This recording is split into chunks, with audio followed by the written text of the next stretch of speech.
अस्सलाम वालेकुम नाज़रीन। इस्लामाबाद में अमेरिका और ईरान के दरमियान जो बातचीत हुई उसे दुनिया भर के मीडिया ने तारीखी, अहम और फैसला कुन बताने की कोशिश की। लेकिन अगर आप परत दर परत इस पूरी कहानी को देखें तो साफ दिखाई देता है कि यह बातचीत किसी समझौते तक नहीं पहुंची है, बल्कि अमेरिका एक बार फिर वही पुराना खेल खेलता नजर आया। पहले एक बात मानो, फिर नई शर्त रख दो, फिर उससे भी आगे बढ़ जाओ। और जब सामने वाला मुल्क कहे कि भाई ये तो पहले तय ही नहीं हुआ था, तो ऐसे मुंह फुलाकर उठ जाओ जैसे शादी में आए फूफा जी को मनपसंद मिठाई ना मिली हो ईरान की तरफ से। जी हां दोस्तों, इस्लामाबाद में भी कुछ ऐसा ही हुआ है। अमेरिका की तरफ से भेजे गए नुमाइंदे आए, बड़ी बड़ी बातें की, नई नई शर्तें रखी, और जब ईरान ने कहा ये तो हमारी कौमी हुदूद हकूक के खिलाफ है, तो जनाब नाराज होकर पाकिस्तान छोड़कर रवाना हो चुके हैं। दोस्तों, सबसे बड़ा मसला ईरान के न्यूक्लियर प्रोग्राम को लेकर सामने आया। ईरान की 10 शर्तों या 10 पॉइंट के फ्रेमवर्क में कहीं भी यह नहीं कहा गया था कि वो अपना पूरा न्यूक्लियर प्रोग्राम खत्म कर देगा। ईरान सिर्फ इतना कह रहा था कि वो न्यूक्लियर हथियार नहीं बनाएगा, और ये बात ईरान कई सालों से कहता आ रहा है। ईरान के सुप्रीम लीडर का फतवा भी है कि न्यूक्लियर बम हराम है और मुल्क उसे कभी नहीं बनाएगा। लेकिन अब अमेरिका क्या कह रहा है? नई शर्तें रखते हुए डील में जो अड़चन डाली, अमेरिका ने कहा कि ईरान सिर्फ हथियार नहीं बल्कि हर तरफ का न्यूक्लियर प्रोग्राम छोड़ दे, चाहे वो मेडिकल इलाज के लिए हो, दवाओं के लिए हो, या साइंस और रिसर्च के लिए हो। यानी अमेरिका अब ईरान से उसका वो हक भी छीनना चाहता है जो दुनिया के हर दूसरे मुल्क के पास है। दोस्तों, अब जरा सोचिए, अगर कोई मुल्क कहे कि हम हथियार नहीं बनाएंगे लेकिन हमें इलाज और साइंस के लिए टेक्नोलॉजी चाहिए, और जवाब में दूसरा मुल्क कहे नहीं, तुम्हें कुछ भी नहीं मिलेगा, तो फिर यह बातचीत नहीं, दबाव कहलाता है कि देखिए मैं इस गैंग का लीडर हूं और अगर मेरी बात नहीं मारी तो बम मार दूंगा। ईरान का कहना है कि जिनेवा और ओमान की बातचीत में भी बहुत सी बातें तय होने के करीब थी, लेकिन हर बार जब समझौता पास आता है अमेरिका नई शर्तें लेकर आ जाता है। ईरान के मुताबिक अमेरिका हर बार गोल पोस्ट बदल देता है। पहले कहा कि हथियार मत बनाओ, फिर कहा यूरेनियम मत रखो, फिर कहा पूरा न्यूक्लियर प्रोग्राम छोड़ दो, अब कहा इलाज के लिए भी टेक्नोलॉजी नहीं इस्तेमाल करो। यानी ऐसा लगता है कि अमेरिका बातचीत नहीं, सरेंडर चाहता है, और ईरान ने साफ कर दिया कि वो सरेंडर किसी भी कीमत पर नहीं करेगा। ईरान अपनी शर्तों पर चलेगा। वहीं दूसरी तरफ पाकिस्तान के डिप्टी प्रधानमंत्री और विदेश मंत्री इशाक डार ने भी इस पूरे मसले पर बयान दिया। उन्होंने कहा कि सबसे जरूरी बात है कि ईरान और अमेरिका हर हाल में सीजफायर को बरकरार रखे। पाकिस्तान ने कहा कि वो दोनों मुल्कों के दरमियान पुल का किरदार निभाना चाहता है, लेकिन सवाल यह है कि पुल तब बनता है जब दोनों तरफ से रास्ता खुले। अगर एक तरफ पाकिस्तान और ईरान की बातचीत की बात करें और दूसरी तरफ अमेरिका हर दूसरे दिन नई शर्तें लेकर आ जाए, तो फिर रास्ता कैसे निकलेगा? इसी बीच अमेरिकी उपराष्ट्रपति जेडी वेंस पाकिस्तान से रवाना हो गए, लेकिन जाते जाते वो दुनिया को कोई साफ जवाब नहीं दे पाए कि आखिर अमेरिका चाहता क्या है, क्या करना चाहिए, क्या नहीं करना चाहिए।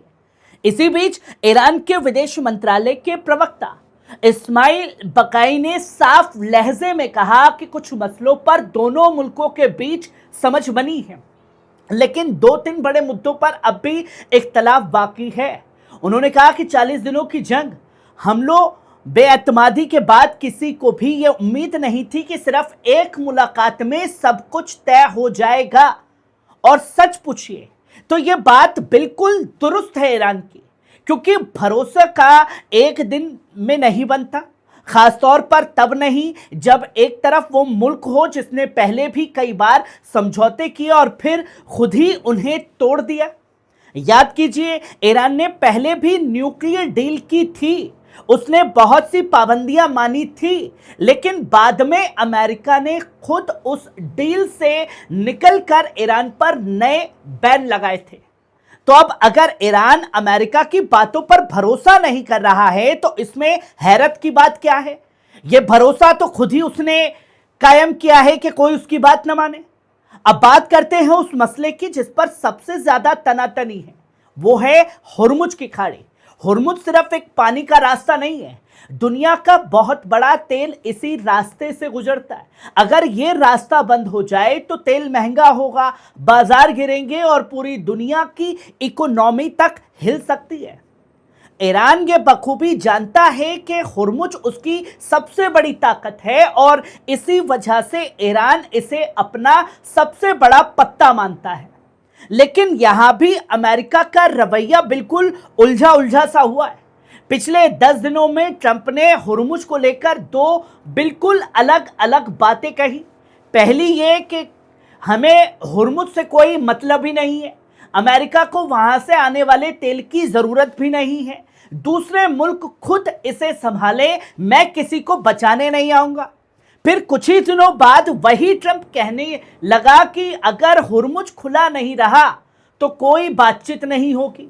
मतलब पहले आपको जरूरत नहीं थी, अब हुर्मुज खोल दो प्लीज। अब आप बताइए कि असली बात कौन सी है, पहली वाली या दूसरी वाली? और या तीसरी वाली भी बनती है, हुर्मुज खोल दो प्लीज, क्योंकि दोनों बातें एक साथ नहीं हो सकती। यही वजह है कि ईरान साफ लहजे में कह रहा है कि अमेरिका खुद नहीं जानता कि वो चाहता क्या है। कभी एक बात, कभी दूसरी बात, कभी कहते हैं हुर्मुज से मतलब नहीं, कभी कहते हैं वही सबसे बड़ा मसला है। अगर हुर्मुज मसला है तो न्यूक्लियर पर फिर बातचीत क्यों अटकाए? ईरान के एक जराये ने साफ कहा कि अब गेंद अमेरिका के पाले में है, ईरान को कोई जल्दीबाजी नहीं है। ईरान का साफ लहजे में कहना है कि उसने बातचीत में मुनासिब तजवीजें दी हैं, लेकिन अब अमेरिका को तय करना है कि वो हकीकत देखेगा या फिर वही पुरानी जिद, अड़ियल रवैया, दबाव की सियासत वाला रुख अपनाएगा। ईरान ने साफ कह दिया है कि जब तक अमेरिका किसी बराबरी वाले और इज्जतदार समझौते पर राजी नहीं होता तब तक हुर्मुज में हालत नहीं बदलेंगे। यानी ईरान ये साफ कर चुका है कि वो अपनी सबसे बड़ी ताकत यूं ही नहीं छोड़ेगा। यूनिवर्सिटी ऑफ इस्फहान के प्रोफेसर मोहसिन फरखानी ने भी कहा कि ईरान इस बातचीत में अमेरिका पर भरोसा करके नहीं आया, वो सिर्फ पाकिस्तान की कोशिशों और उसकी इज्जत की वजह से आया है। उन्होंने साफ लहजे में कहा कि हुर्मुज की खाड़ी में गश्त करना अमेरिका का काम नहीं है और ईरान इस मसले पर किसी भी तरह की नरमी नहीं दिखाएगा। फरखानी ने यह भी कहा कि आज मामला किसी सख्तपंथी या नरमपंथी धड़े का नहीं है, आज सिर्फ एक चीज मायने रखती है, ईरान का कौमी मुफाद, वो मुफाद जिसके लिए सैकड़ों लोग अपनी जान दे चुके हैं। दोस्तों, अब तक की तस्वीर यही कहती है कि इस्लामाबाद की बातचीत में कोई डील नहीं हुई है, सिर्फ बातें हुई, बयान आए और अमेरिका की तरफ से नई शर्तें सामने आई। लेकिन इस बार ईरान पहले वाला ईरान नहीं दिखा। इस बार वो कह रहा है कि अगर बातचीत होगी तो बराबरी पर होगी, अगर समझौता होगा तो इज्जत के साथ होगा, और अगर कोई हमें हमारे हक से महरूम करना चाहता है तो फिर हम पर दबाव डालकर कुछ हासिल नहीं कर पाएगा। मैदान में हम अभी भी डटे हुए हैं, ट्रिगर पर हमारी उंगलियां अभी भी हैं। अब दुनिया की निगाहें अगली बातचीत पर है, लेकिन सबसे बड़ा सवाल अब भी वही है, क्या अमेरिका वाकई समझौता चाहता है या फिर वो सिर्फ इतना चाहता है कि ईरान हर बात मान ले और अमेरिका अपनी हर शर्त मनवा ले?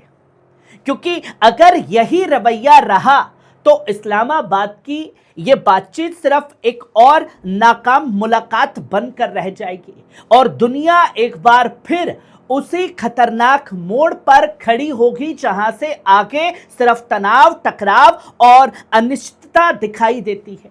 जो तस्वीरें दुनिया के सामने हैं, खबर आपको कैसी लगी कमेंट बॉक्स में आकर के अपनी राय जरूर दीजिएगा। शुक्रिया।